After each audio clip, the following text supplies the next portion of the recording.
حفلنا الكريم، وقفتنا القادمة مع الشاعر سالم بن رويحل العازمي. السلام عليكم ورحمة الله وبركاته. أبارك لأخونا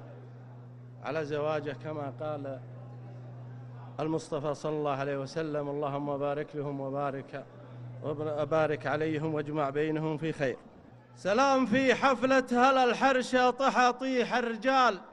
سلام في حفلة هلا الحرشة طحاطيح الرجال،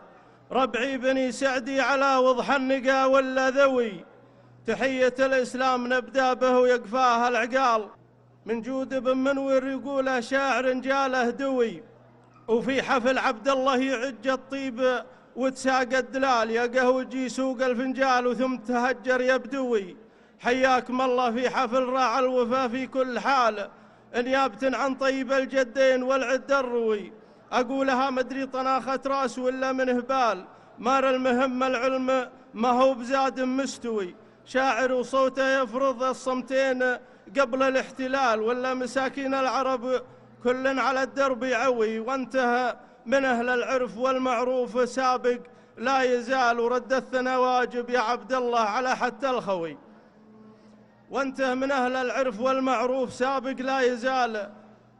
ورد الثنا واجب يا عبد الله على حتى الخوي،